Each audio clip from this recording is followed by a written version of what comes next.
মুখ থেকে আমরা কিছু শুনে নেব। নমস্কার সবাইকে। ছোট ভাইরা, অবশ্যই আমাদের মাস্টারমশাইরা এবং স্কুলের সব স্টাফরা, তাদেরকে আমার সশ্রদ্ধ প্রণাম। আর সিরাজুলবাবু বলছিলেন যে আমরা ওনাদের গৌরব, কিন্তু আমি মনে করি যে বকুলতলা স্কুলটা আমার জন্য গৌরবের ব্যাপার। যে আমি এই স্কুলে পড়াশোনা করেছি, এই স্কুলের জন্য আমি দাঁড়িয়েছি, সেটা আমার কাছে বড় গৌরবের ব্যাপার। আর আজকে টিচার্স ডেতে কিছু কথা না বললেই নয়। যে সিরাজবাবু আমাকে বলছিলেন যে তোমাদের সামনে দাঁড় করাচ্ছি যাতে ভবিষ্যতের ছাত্ররা তোমাদের দেখে অনুপ্রাণিত হয়।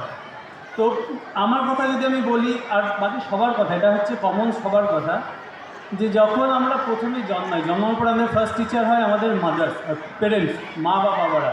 তো তারা আমাদের অ ক খ 1 2 3 4 ABCD শেখায়।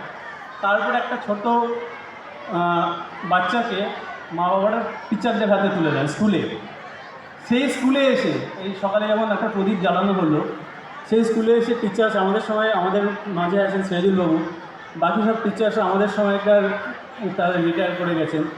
সেই টিচারদের হাতে যখন তুলে দেন, তারা একটা বড় প্রদীপ, আর আমরা একটা ছোট্ট প্রদীপ নিয়ে যাই, ওনাদের থেকে একটু আলো নিই। সেই আলোটা ধীরে ধীরে আমরা আরও বড় করতে থাকি ডিফারেন্ট টিচারদের কাছে, স্কুলে, তারপরে কলেজে, তারপর বিভিন্ন শিক্ষাক্ষেত্রে টিচারের রোল অনস্বীকার্য। সেই টিচারদের কাছে থেকে যতটুকু পাওয়া সম্ভব আমরা পেয়েছি এবং সেটাকে আগে গিয়ে আরও বাড়িয়েছি। সেই দিক থেকে দেখতে গেলে আমার মনে হয় আমার মতো স্টুডেন্ট বা তোমাদের মতো স্টুডেন্ট যারা আছো, বকুলতলা স্কুলে পড়ছো, তারা কিন্তু একটা প্রিভিলেজ। আমার মনে হয় ইন্ডিয়াতে বা দুনিয়াতে অনেক জায়গায় আছে যাদের স্টুডেন্টরা এত ভালো ফেসিলিটি পায় না। আমি যখন আজকে স্কুলের এখানে আসছিলাম, আমার ব্যাচমেট, আমি গর্বিত, অনির্বাণ, মনমোহন, ওরা আমার একসঙ্গে পড়াশোনা করেছি। আর আমি প্রধান মাস্টারমশাইকে দেখে অবাক হয়ে গেলাম, প্রত্যেকটা স্টুডেন্টের নাম মনে আছে ওনার, দেখে বলতে হচ্ছে না কে কিসে করেছে। সো ডাইভার্স স্টুডেন্টস এখানে। আমাদের সময় আমরা শুধু পড়াশোনা করতাম, কিন্তু এখন দেখছি যোগাসন হচ্ছে, শব্দজব্দ, কুইজ, কালচারাল ফাংশন। আমার ছোটোবেলার কথা মনে পড়ে গেল, এরকমই একটা দিন, ক্লাস 6 বা 7 পড়ি, ওই কোনায় কোথাও বসেছিলাম তোমাদের মতো। তো সমরবাবুর নাম শুনছি, তখন আমাদের সময় উনি কৃতি ছাত্র হয়ে এসেছিলেন কোনের সময়, আর এরকম ফাংশন চলছিল।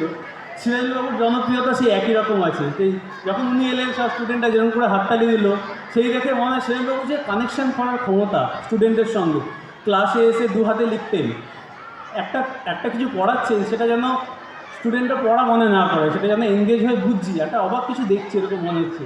আর আমার মনে হয় এখন বকুলতলা স্কুল বা নবদ্বীপে যে ডেভেলপমেন্ট দেখছি, স্কুলের টিচারদের যে ডেভেলপমেন্ট দেখছি, আমি শুনে গর্বিত যে আমাদের স্কুলে এখন ইংলিশ মিডিয়াম স্টুডেন্ট আছে। আমি যখন ক্লাস 12 পরে, আমি শিবপুর থেকে ইঞ্জিনিয়ারিং করেছি 2005-এ, 2001 থেকে 5-এ, যখন প্রথম কলেজে যাই ইঞ্জিনিয়ারিং করতে, আমি বেঙ্গলি মিডিয়ামে ক্লাস 12। তো আমি তখন ভাবতাম, যদিও কনফিডেন্স ছিলাম, নলেজ আর স্কিলের একটা কম্বিনেশন খুব ইম্পর্টেন্ট থাকে, যেটা এখন আমি দেখছি। আমাদের সময় নলেজ বেসটা খুব বেশি প্রাধান্য পেত, যেমন স্যাররা আসতেন প্রচণ্ড নলেজেবল, আমরা ভয় পেতাম যে স্যাররা যখন বলছেন, কী বলছেন, মন দিয়ে শুনতাম, অভিভূত হয়ে যেতাম। কিন্তু এখন দেখছি নলেজের সঙ্গে স্কিলসের কম্বিনেশন একটা দারুণ তৈরি হয়েছে, যেটা যেমন একটি ছেলে যে পড়াশোনায় যেমন তার স্কিল ডেভেলপমেন্টটা যেমন টিচাররা করিয়ে দিচ্ছেন, সেইগুলো অভূতপূর্ব। ভবিষ্যৎ ক্ষেত্রে গিয়ে যে ফিল্ডেই যাক না কেন, প্রত্যেকটা স্টুডেন্ট ইম্পর্টেন্ট, এটা মনে হলো টিচারদের কাছে। যে পড়াশোনায় ভালো করছে সে তো করছেই, সঙ্গে তার অন্যান্য দিকগুলোই সিরাজুলবাবু বা আমাদের দীপঙ্কর বাবুর মতো টিচাররা আরও তুলে ধরছে। আমার মনে হয় ভবিষ্যৎ প্রজন্মে গিয়ে টিচাররা বা এখন যারা স্টুডেন্ট যারা আছে, তারা আবার উঠে আসবে কৃতি ছাত্র হয়ে, বা আরও অন্যান্য টিচিং প্রফেশন, শুধু টিচার নয়, ভেরিয়াস প্রফেশনে গিয়ে। সব প্রফেশন ইম্পর্টেন্ট, যেমন কেউ পুলিশে আছেন, কেউ পলিটিক্সে আছেন, কেউ ডাক্তার, কেউ ইঞ্জিনিয়ার, কেউ লয়ার, এভরিবডি ইজ ইম্পর্টেন্ট। তো সেই টিচাররা আমাদের যে মূল্যবোধটা দাঁড় করিয়ে দিয়েছে এখন অবধি, আমার মনে হয় যে আমরা স্কুল থেকে কী পেয়েছি, নলেজ আর একটা মূল্যবোধ, যে আমরা কীভাবে তৈরি হচ্ছি বা আমাদের সোসাইটিকে আমরা কী দিচ্ছি। শুধু জ্ঞান অর্জন করলেই হবে না, what is the utility of that knowledge, ওটা আমরা কনভে করতে পারছি। হয়তো আমাদের টিচারদের আদর্শে আমরা চলতে পেরে, বা আমাদের টিচার আমাদের যেই রাস্তা দেখিয়ে দিয়েছেন, ডাইরেকশন দেখিয়ে দিয়েছেন, একটি স্টুডেন্ট বললো, without the teacher you are just a ship in the middle of the ocean. So সেটাই ঠিক, আমাদের ডিরেকশনটা দেখিয়ে দিয়েছেন। প্রাইমারি স্কুল থেকে হাই স্কুলের টিচার আমাদের একটা ডিরেকশন দেখিয়ে দিয়েছেন, তারপরে কলেজে গিয়ে আরেকটা ডিরেকশন দেখিয়ে দিয়েছেন। এই ডিরেকশনের কোনো শেষ নেই। আর আমরা আশা করি আমরা প্রতিটি ক্ষেত্রে যখনই বকুলতলা স্কুলের নাম শুনি আমরা অবশ্যই গর্বিত বোধ করি।